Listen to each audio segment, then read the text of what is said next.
This is the Time Is Now podcast, presented by IRG. Hey guys, welcome back to the Time Is Now podcast, our now weekly podcast here in IRG and Property Invest, where we want to bring you information that is useful in the real estate market. And today we are going to talk about how to negotiate as a buyer in a seller's market, because here in Miami the market is hot. The seller, they have a lot of power right now. The offers are coming 3, 4, 5 offers per house or apartments, and buyers need to differentiate themselves when they send an offer. And as usual, let's introduce everybody that's here. First of all, we have the boss, Giovanna. Hello, everyone. It's always good to do this again. Always trying our best to share our information and knowledge for all of you. So here we are again. This side now introducing, we have Megan, directly from Florida, from Georgia, sorry. Well, I was born in Florida, so you had that right a little bit. But yeah, stick up in Georgia. The market in Georgia is definitely different than Florida, so it's been nice to learn a different market and understand why people are moving out of different places of the U.S. and congregating to Florida. It's a great place to be. The weather is great, and there's a reason why there's multiple offers on properties here right now. And from Turkey, Yes. and exchanging industries from the hotel industry to the real estate, which hotel is kind of real estate also, but now it's a different approach. We have Saner here, a strong biker.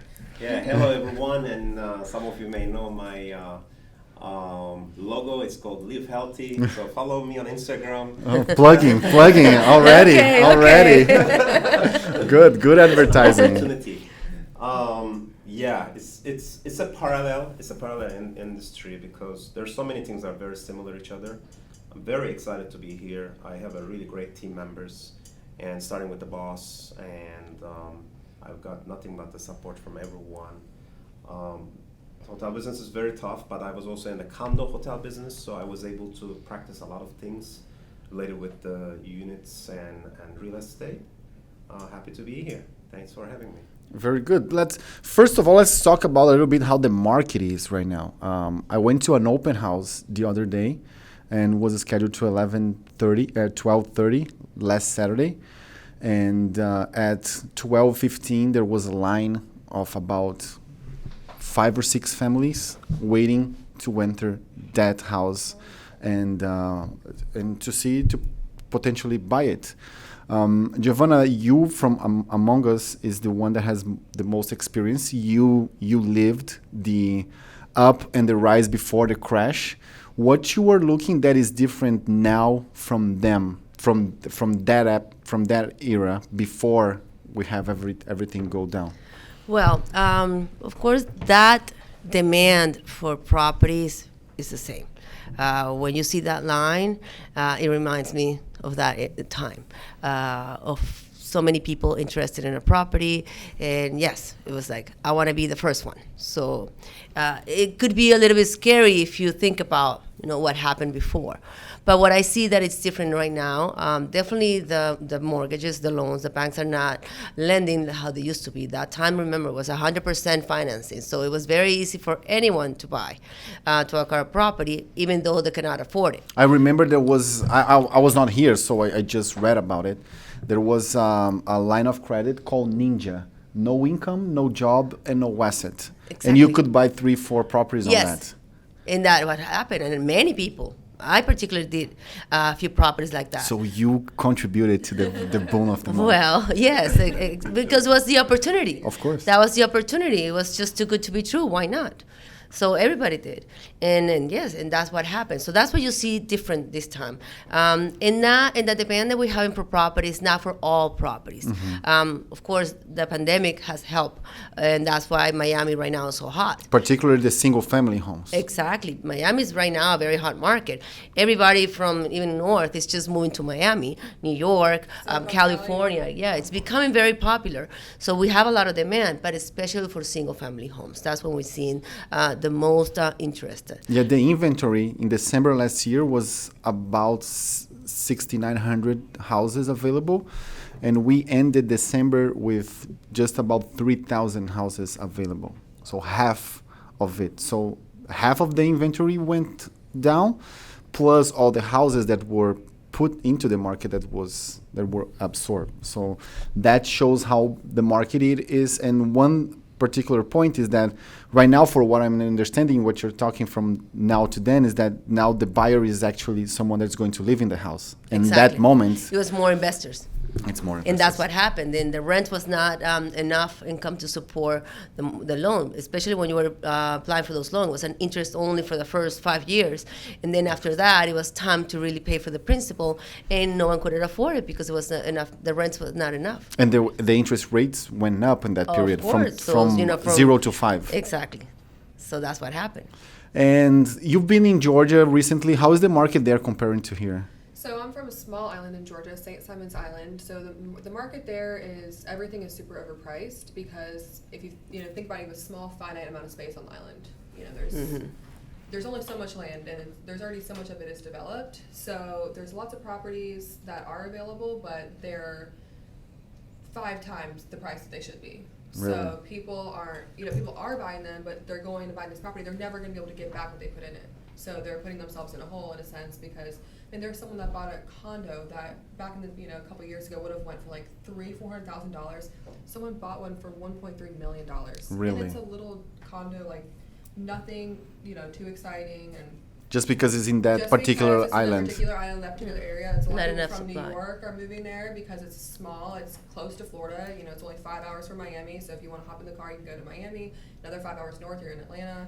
So you're like a good little central location. But the problem is the prices are just way too high. And if you choose to purchase now, it's going to be really hard to get what you put in now. But people are still buying. They are.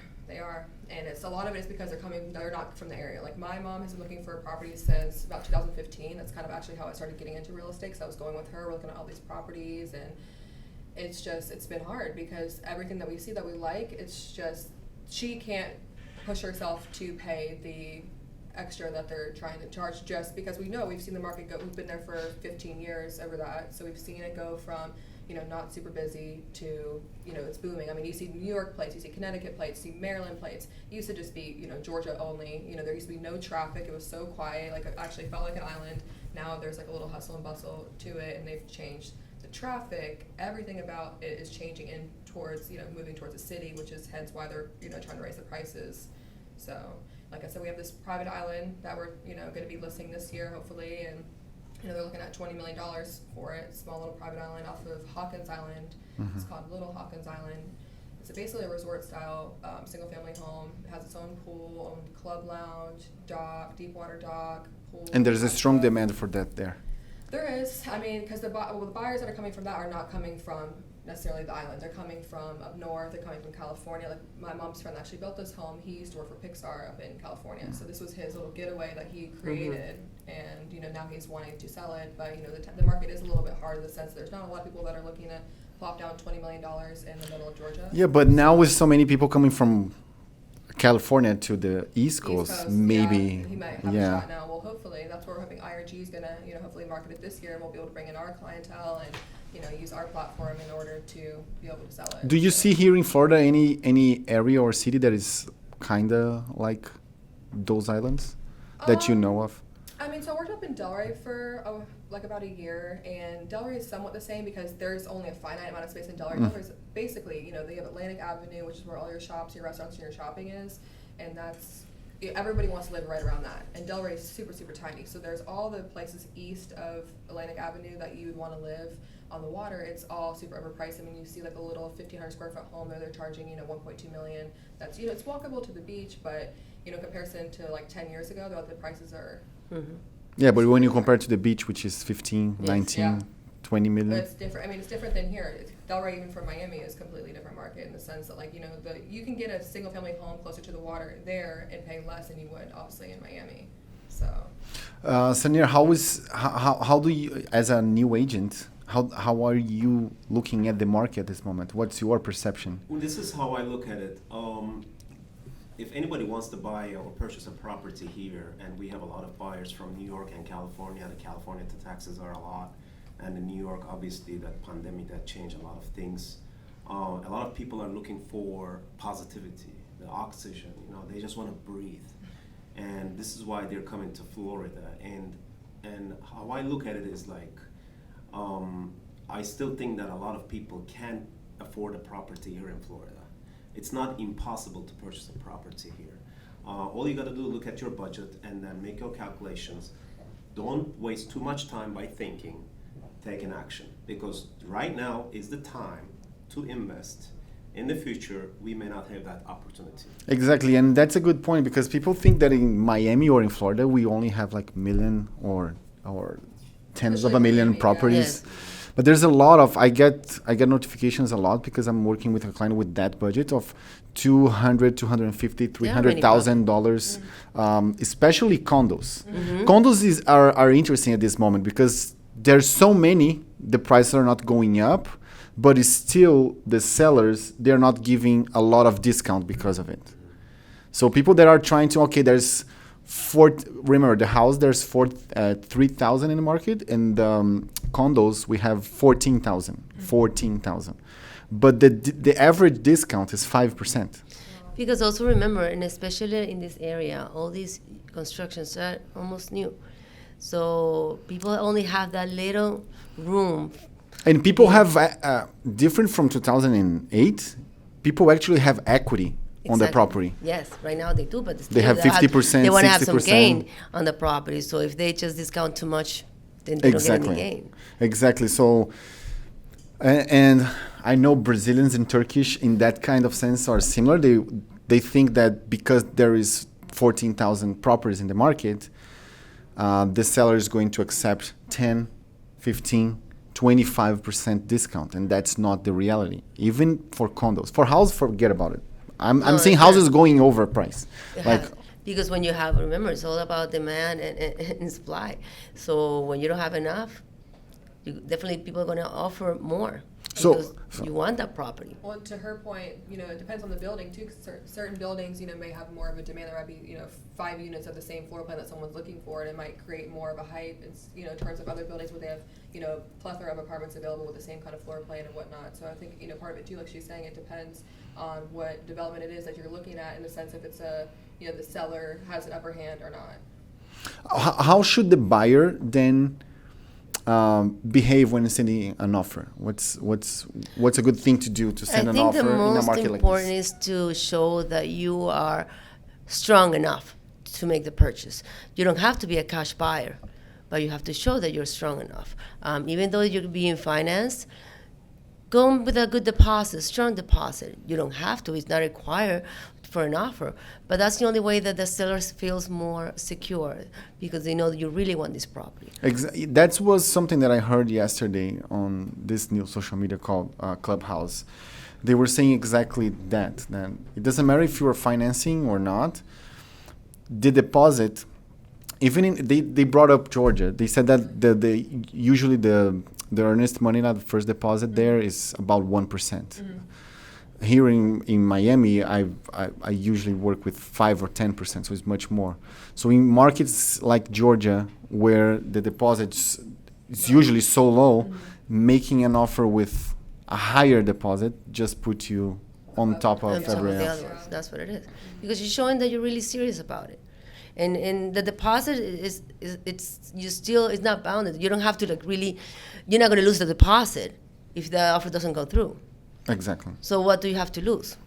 Exactly. And I see a lot of resistance on that, especially in Brazil, because in Brazil, when you make a deposit to purchase a property, if you don't you lose it no matter what. Exactly. And here it's not like that. It's not. And also on the top of that you may be just living in that, you may be planning to live in that property, but you're still going to have this opportunity that your property will only gain more value. Right now, it's just whatever that you put out there, whatever the property you're purchasing, it's going to get better and better, the price. So you will always have this will be very profitable for you. Yeah, when you look on the long term, yes, because even the properties that lost value during the crisis, now we are 12 years later. 12 years later, yeah, 2008. 2008. I was one of them. So it's 14 almost, and the prices are high. So 14 in a lifetime is not a lot of time when you see for investment like this. And also, I think right now, and what you just mentioned, even though the properties, it's a seller's market for the single-family homes. Whoever's buying a single-family home right now are buying for as a primary home, not as an invest. We're not looking at it as an investor point of view. And for that, we can get into the condos, and I think it would be a better option. But in that case, if you're buying your home, which you're thinking, you're going to spend the rest of your life there, it's not an investment property that you know that it's a limited time, then what's the cost? How much, you're putting a price to yourself and to your lifestyle. What does it mean to you? Exactly. Really? So what is that property really means to you? Exactly. And even when you're negotiating the discount, if you think about it, sometimes we get in those fights about $1,000, $2,000. And when you put into perspective that you're going to stay in that house for 10, 15, 20 years, what's $1,000? What kind of difference does it make to do it? So how do you all handle those kind of behaviors from buyers or sellers that are just fighting for that last cent? Just buy it. Well, like you said, if you're thinking about this is your primary home, this is what you're going to bring your family. So what's the value that you put into that? So once you look at it in that way, what's $1,000? What's $2,000? Exactly. So here's what I think.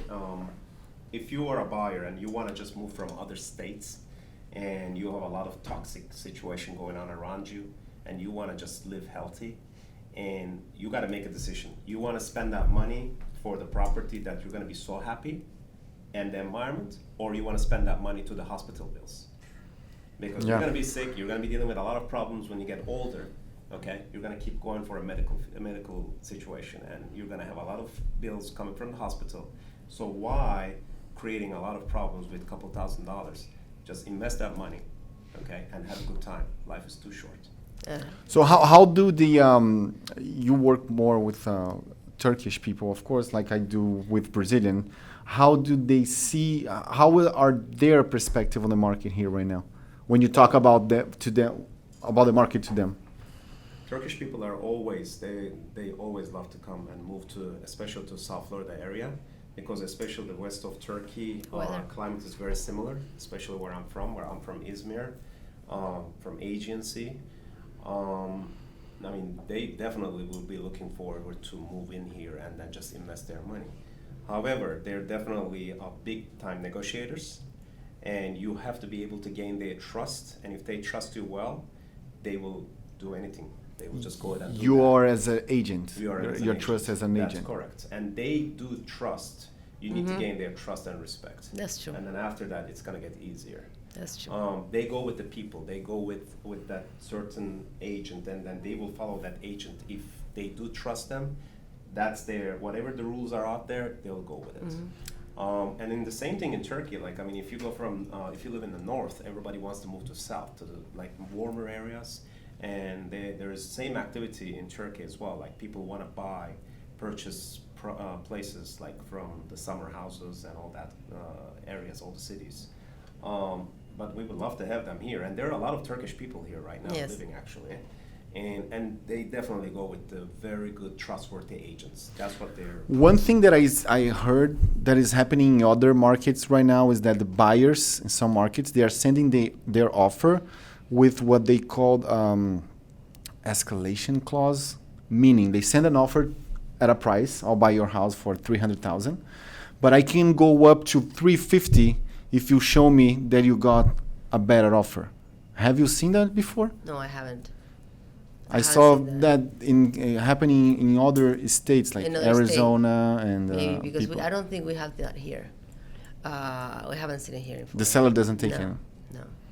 I mean, remember also because of what happened before in that crash, there's a lot of trust. People lost a lot. So to negotiate right now, all they need is proof. Send your best offer and that's it. We have a lot of investors. A lot of investors here. Foreigners. Fraud too. And so, yes. So that's Oh, okay. Yeah. So, but do you believe that they are here now helping to inflate the market? I think they're inflating without even realizing they're inflating it. Yeah, Because I don't see a lot of... I don't get demand right now, at least, for investment properties. Like here in Miami, when they ask me for investment property, they are looking elsewhere because they know that the prices Miami, here are so high exactly. that the returns are not going to be that much. So I see that people that are buying here, they actually want to live They here. want to live here. Yeah, for example, this client that I'm helping, they had this property that they found actually, and it's a $450,000 home that these people purchased, I think it was about 10 years ago, and now these people that own it are looking to sell for $950,000.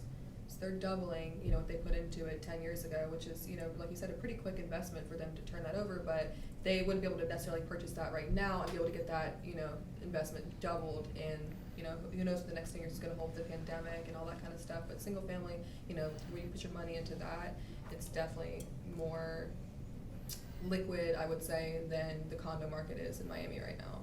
Yeah, and one thing that I've experienced from hospitality and condo hotel both, if you do have a water where you're located at, I'm talking about the ocean, the lakes, which Florida is full of water, and the good weather, you may feel like you're losing the value, even if there's a crisis out there. If there's a crisis will pop up, you will still gain it back double more. That's what South Florida especially is all about. Yeah, and right now, if you look at South Florida, put on the map and look it. On your right side, you're going to have the ocean, and on your left side, you have the Everglades. So there's not a lot of space to grow, to Exactly. expand. So that's why everything is getting so expensive here, and the cost of living is getting expensive here. You go to a restaurant, it's $100 for two person. So what I'm seeing is, in that sense, it's just like probably in your island in Georgia, the gentrification that a couple of years ago was in streets and neighborhoods, they are being pushed to other cities, to the central Florida. Exactly. And there I'm seeing like prices also having a lot of good opportunities for investors. You go to cities in the middle of Florida, you buy lots for $5,000, $12,000, and it's Florida. It's like 2 hours from Miami. It's like right there. Well, 10 years ago, you were able to buy land in properties in Edgewater for not even a quarter of the price than right now. Exactly. I mean, none of this was existing before. Look outside and we just see the downtown from here. Yeah, and when we have an estate that receives 1,000 people per day, there's a lot of areas that can go up. Exactly. And the funny thing is, when I got here, it's like only 5 years ago, the vision was, if you wanna put your money in a place safe, you go to New York. If you wanna go make money, you go to South Florida, like Miami. Right now, what I see, if you wanna put your money in a safe place, you put in Miami. If you wanna like try to make more money, you look for other areas. Exactly. And New You have to York go more now, they north. are losing people. It's only 5% of the international market. It's not even the second biggest international market in the U.S. anymore. Exactly. And Florida is the first one. That's the first one now. Yeah, and back to what you were asking before, like if there's inflating, is someone investors are trying to inflate this economy right now, the market. I really don't agree with that. I don't think there's anybody's trying to do anything. The pandemic just was a kind of, in a very funny way, it was an advantage for real estate market to go up, and and the taxes. California is doing really, really bad with taxes. Everybody's running away from California. And it's going to be worse because what the lawmakers, they don't think about is that people are living, and I saw that the other day, people are living in New York because the taxes are high. So instead of reducing the taxes to attract people there, they are raising the taxes to compensate all the money they are losing. Exactly. So that's going to push even more people here. And the pandemic only accelerated what was already happening. And one I great think the pandemic was more like a wake-up call for me. Exactly, yeah. And one great Like a thing push. about Florida is you have so many alternatives. Like you can actually go to west, and the way that they organize the cities are spectacular. I mean, there's no traffic problem. There's no Yet. Yet. It's just everything has been calculated for, because I was working with cities before, and the way that they calculate, they look at it for the next 30 years when they build something. Yeah, but don't forget that I-95 was built in the 70s or the Exactly. 60s. Yeah, I-95 is. And right now it's Yeah. like the 70s was yesterday. That's right. But on the beach side is like you're on the beach. On the west side, you're on the Everglades Park. Where Everglades Park is the biggest park, natural park in the country, and you can get to experience so many different things here. Exercising, sportive activities. I mean, it's just there's so many great things out there. So you will always be proud to have a property here in South Florida because there's so much things to do. Yeah, I'm sensing more people looking at that side That's right. more than when I got here. And when I got here was 5 years ago, so it's not a long time. So we can see a shift on the market in such a small period of time. Completely. I've been here for almost 20 years, and I've been doing real estate for almost 20 years. So you see the changes, and also the interest of people. Before it was more about investors. You know, you will have some of the immigrants that will move to Miami, but there were not that many. But now, what you see, it's people coming from California, from North, from Canada. This has become such a hot place with so much demand. That's right. And with sense of long term, not Exactly. let's No, make not- money and get out. Exactly. It's not just the investors, people who wants to move to Miami. Exactly. It's becoming that desirable city. Yeah, we have Mhm. to. Yeah. Our exciting mayor place is to be. even, helping contribute to that as well by allowing the tech industry people to help adjust, make changes for them in order for them to bring their businesses here, which then will turn, help us, with commercial real estate, residential real estate. It'll bring people from that whole area and all walks of life to Miami that, like you said, are looking to stay long-term, have long-term goals and, build actual roots here in Miami, which is going to, create more of a demand for properties as well. So in that, since you are from the commercial real estate industry, which is hotel, you left the industry and changed it right in the middle of the pandemic. You went out. You left an industry that was very hard hit by the pandemic, and you are entering another one that is also hard hit, but in the other way. That's right. So how do you see that transition, and since you were in that industry for such a long time, what's your intake on the hotel industry for the next year? It's a good timing to invest in that kind of properties? Well, hotel business right now, unfortunately, based on the analysis, and I forgot the company name that they did the analysis, hotel business will come back on 2023. Okay. And until 2023, they're not expecting everything to get back because first, you need to stabilize the pandemic, and then you need to gain the consumers' trust. That means, for example, Hilton and Marriott, they gave a written promise to their consumers, saying that our hotels are going to be extremely healthy, and it will be virus-free, and everything will be, there's so many things that they have taken. I received a 35 pages long standards coming from the Hilton, because I was working for Hilton. So changing from the hotel business to the commercial, that wasn't really, too abnormal transaction for me because, for example, let's go back to the investors portion of it. That I was working at Hyatt Resort and Residences. When we opened up, the property was 42-story high, 407 units. It was sold before it was open. Everything was sold. Yeah, just an good advertising for IRG. Sanair, he was responsible to open 3 hotels in Hollywood, right? That's right. Which one were they? It's a Hyatt Resort and Residences, and DoubleTree Hilton was there, but it was a Crown Plaza. So I opened Hyatt Resort and Residences, which is a 4.5-star property, and another one is a DoubleTree that was Crown Plaza, which I converted from Crown Plaza to DoubleTree, and that's a 311 room property. And then the last thing that we opened up as a team, that's a Hyatt Beach House, and I believe there's still 20% is available right now Yes. for to sell. They are right on the canal, but they are also facing on Intercoastal and the beach as well. And that's a great property. Hyatt Beach House is, I would definitely invest in Hyatt Beach House. It's a great property, well managed right now. Very. Is cool. the red and white one on Hallandale in Hollywood? It's facing the Intercoastal. Yeah. right Okay. by DoubleTree Hilton? Okay. Yeah. I Right. know what you mean. On the west east- side of. the west side of the area. Okay. Yeah, so that's also 42-story high, a very luxury property. And if you are willing to, just go forward with your, whatever that you're planning to buy out there, I would just go look at it and let me know. Okay. Other than a strong offer, what could be a best practice for a buyer? Time. The Move time is fast. going to move fast. You cannot give a long closing.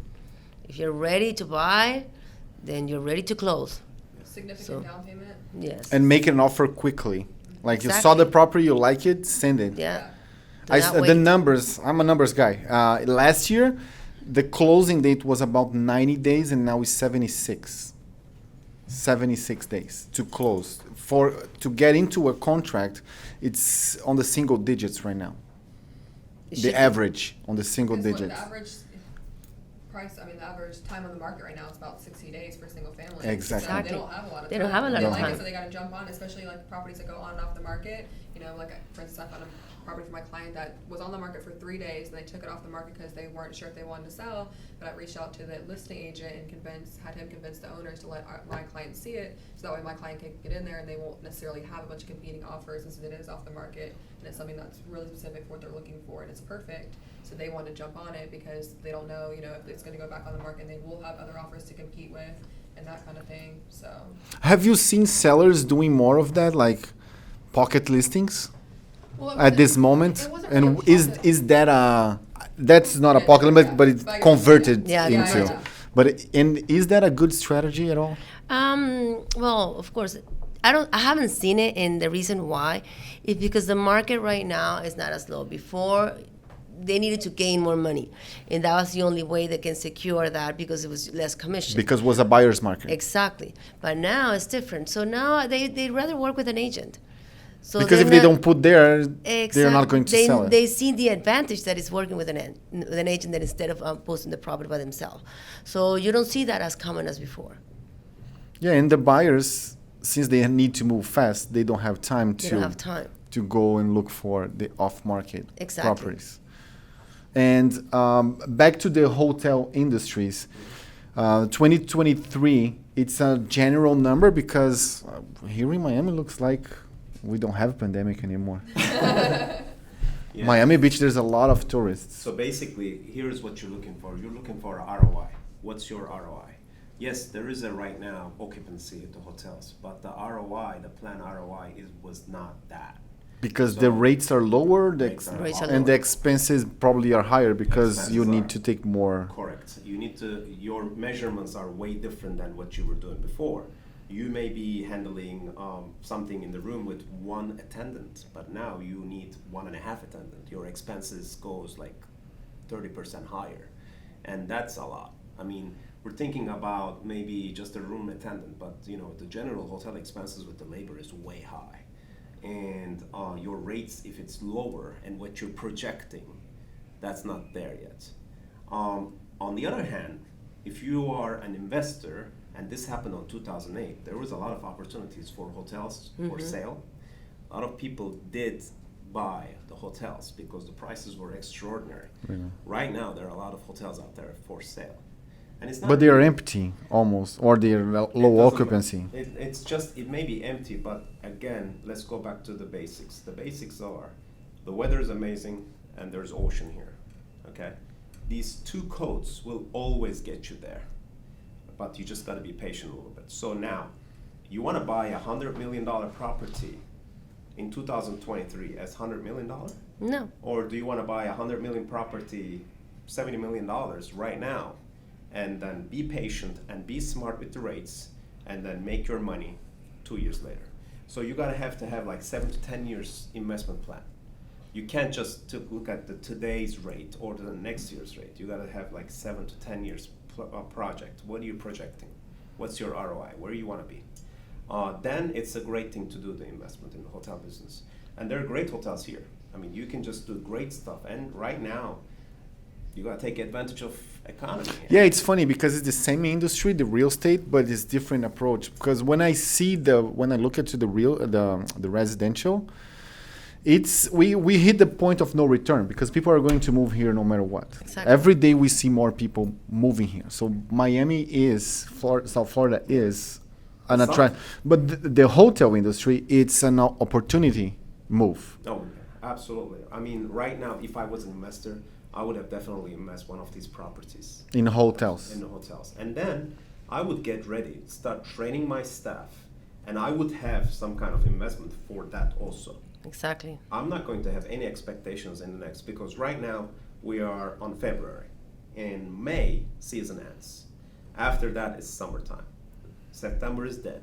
So I have to have a 1-year plan that I'm not gonna get there. So what do? I have to first focus on my team and train that, make sure they are in a higher quality. So by the time we have a very good demand, I should be able to respond that, and I should be the one of the best hotel out there to give that quality. What is that quality? Service, health, and then the trust of the consumer, and I'm going to be very profitable property. So this is why it's good to invest right now. It's not good to invest in 2 years from now, because when everything It's is going to hot, be up. it's going to be very expensive. Take advantage of the time. That's right. The time is now. The time is Time now. is now. I wish you guys would see it behind the camera. And I love Yeah, that it's- though. I love it. The time is right. And then another great thing in this, like what we're talking, is me being a new agent. Everybody's real here. I mean, we're not really faking anything. I mean, based on what I see, we're talking about the numbers. We've been very realistic, and anybody that I spoke with what's going on here, I've actually double checked it, fact checked it out there. Everything is real. So we are being very Transparent. transparent. That's right. It's not only real estate, it's real Yeah. agents. Yeah, I guess for today it's quite a lot of information. It's quite a lot of content that we can provide to people to know how to navigate the market right now, because it is a buyer's market. It's not being inflated by investors, buyers. It's owner-occupied based purchases, and it's only going to get worse in a sense because more people are going to come here. And if you want to buy it, you need to do it right. The time is now. The time is now. Thank you very much for Thank everybody. you, guys. Thank That was you. awesome. Thank you so much. This is the Time Is Now podcast, presented by IRG.